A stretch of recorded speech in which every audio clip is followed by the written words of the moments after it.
जैसा कि हमने पिछले सेशन में देखा किस प्रकार हम नोड्स के साथ कार्य कर सकते हैं, किस प्रकार हम शेप्स टूल के साथ किसी भी शेप को कर्व में कन्वर्ट करके उसको मॉडिफाई कर सकते हैं।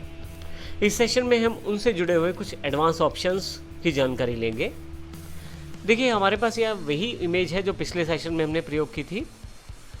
यदि हम यहाँ से शेप टूल सेलेक्ट करें और यहाँ से मार्की टूल क्रिएट करते हुए इन दो शेप्स, आपसी नज़दीकी शेप्स को सिलेक्ट कर लूँ अगर मैं, तो आप देखेंगे ये दोनों शेप्स जो हैं सिलेक्शन में आ गई हैं। और यहाँ पे मेरे पास जॉइन टू नोड्स के नाम से ऑप्शन है। मैं अगर इसे क्लिक कर देता हूँ तो दोनों तरफ के सिरे आपस में जुड़ जाएंगे, कुछ इस तरह से जैसे यहाँ पे जुड़ गए हैं। कंट्रोल Z करके फिर से एक बार इसको देखते हैं। अब की बार मैं मार्की टूल से इन दो सिरों को जोड़ता हूँ। मैं सेलेक्ट कर लेता हूँ। जॉइन टू नोड्स करते ही दोनों सिरे आपस में जुड़ जाएंगे। तो इस प्रकार हम दो नोड्स को आपस में जोड़ सकते हैं और एक ही लाइन उसमें कंप्लीट अवेलेबल हो जाएगी। मैं फिर से यहाँ कंट्रोल Z करके वापस आ जाता हूँ। इसी तरह से आपके पास यहाँ पे मैं यहाँ अवेलेबल इस बीच वाली लाइन पे अगर मैं क्लिक कर दूँ तो आपके पास ऊपर ऑप्शंस जो हैं कुछ इनेबल हो जाते हैं, जिनमें से एक ऑप्शन हमारे पास कन्वर्ट टू कर्व है। यहाँ पे लाइन सेगमेंट को आप कर्व में डिफाइन कर सकते हैं। अब यहाँ पे यदि आप ध्यान दें तो किसी भी तरह का कोई एरो नहीं है जो इस लाइन को रीशेप कर पाए, परंतु अगर मैं इसका प्रयोग करता हूँ, जैसा कि इसके आइकॉन से भी आपको दिखाई दे रहा है, छोटे छोटे दो एरोज यहाँ पे अवेलेबल हैं। मैं क्लिक करता हूँ, आप देखेंगे यहाँ पे यदि मैं इसे जूम करके देखूँ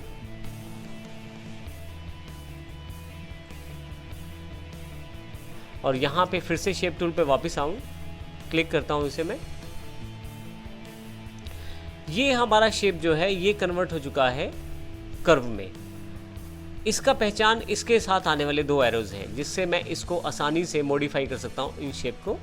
अब देखिए दो एरो हैं, एक इस तरफ है और एक इस तरफ अवेलेबल है। इसी तरह से मैं किसी भी पॉइंट को आसानी से मूव कर सकता हूँ इन दो एरोज के साथ, कुछ इस तरह से, ये देखें। तो इस तरह से मैं अपनी नोड्स का प्रयोग करते हुए आसानी से इन दो एरोज के साथ किसी भी साइड में, किसी भी एंगल पे, किसी भी पोजीशन से मैं इसको मूव कर सकता हूँ, क्योंकि इस वक्त ये कन्वर्ट टू कर्व हो चुका है। वापस सिंपल करने के लिए मैं यहाँ से कन्वर्ट टू लाइन क्लिक कर देता हूँ, तो आप देखेंगे यहाँ पे जो आपके पास एरोज थे हैं वो इस वक्त नहीं आ रहे। तो इसका अर्थ ये हुआ, अगर आपको किसी शेप को या किसी लाइन सेगमेंट को प्रॉपरली मॉडिफाई करना चाहते हैं एरोज के साथ, तो आप कन्वर्ट टू कर्व ऑप्शन का प्रयोग कर सकते हैं।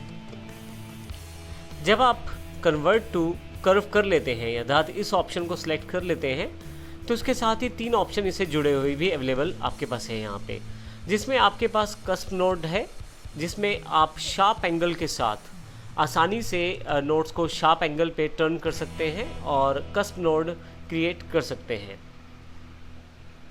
इसी तरह से आप बिल्कुल साथ में स्मूथ नोड है, जिसमें राउंडनेस यदि आप बनाना चाहते हैं तो स्मूथ नोड का प्रयोग करें। इसी के बिल्कुल नेक्स्ट ऑप्शन जो है सिमेट्रिकल नोड है, जो कर्व की शेप है आपकी वो आप दोनों तरफ अप्लाई कर सकते हैं नोड के। इन ऑप्शंस को आप सिलेक्शन करके अपने एक्सपेरिमेंट लेवल पे चेक करें। अभी मैं बात करता हूँ सबसे पहले कस्प नोड की। आप क्लिक करें तो आपके पास एंगल्स अवेलेबल हो जाएंगे। यहाँ मुझे इन एरोस को घुमाना है और उसके अकॉर्डिंग देखिए मैं अपने हिसाब से शार्प एंगल्स को डिफाइन कर सकता हूँ आसानी से इन नोड्स के द्वारा किसी भी एंगल पे। इसी तरह से हमारे पास जो नेक्स्ट ऑप्शन है स्मूथ नोड, उसको क्लिक करता हूँ अगर मैं, तो फिर से एंगल्स मेरे पास हैं और स्मूथ नोड में मैं आसानी से राउंडनेस प्रोवाइड कर सकता हूँ किसी भी लाइन में। इस तरह से मैं अपने अकॉर्डिंग इसको वर्कआउट कर सकता हूँ। कुछ यहाँ पे नीचे की तरफ भी आप देख सकते हैं।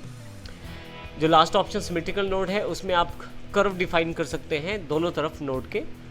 हालांकि तीनों ऑप्शन कुछ मिले जुले लगेंगे आपको, लेकिन आप इनको यदि आप कैरेक्टर डिज़ाइनिंग करना चाहते हैं या आप कुछ स्पेशल सेगमेंट्स बनाना चाहते हैं तो वहाँ पे आप इनका प्रयोग करके देख सकते हैं, जिससे कि आपको ये और अच्छी तरह से क्लियर हो जाएगा। आप यहाँ से आसपास की नोट्स को जोड़ भी सकते हैं। जैसे उदाहरण के लिए मेरे पास ये जो दोनों तरफ की लाइंस हैं, इनको मैं इकट्ठा कर सकता हूँ, मैं यहाँ से मिलाते हुए, जो हमने पिछले सेशन में अभी भी देखा है। लेकिन हम इसके अलावा भी प्रयोग कर सकते हैं यहाँ से इस कमांड का, एक्सटेंडिंग कर्व टू क्लोज का। करना सिर्फ इतना है कि मार्की टूल से इन दोनों को सिलेक्ट करना है आपको और क्लिक करना है। दोनों के एंडिंग पॉइंट आपस में जुड़ जाएंगे। मैं कंट्रोल Z कर देता हूँ। इसी तरह से कुछ और लाइंस है, जैसे मान लीजिए ये दो हैं, मार्की टूल से सिलेक्ट कर लेता हूँ और एक्सटेंड कर्व टू क्लोज कर देता हूँ। आप देखेंगे ये दोनों पॉइंट आपस में जुड़ गए हैं।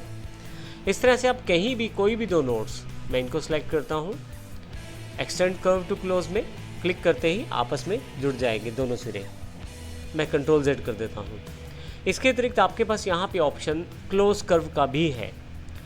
इसको क्लिक करते ही अपने आप सभी सिरे आपस में जुड़ जाएंगे और एक प्रॉपर शेप बनाने की कोशिश करेंगे, जिसमें सभी सिरे जुड़कर एक क्लोज बॉक्स बनाने की कोशिश करेंगे।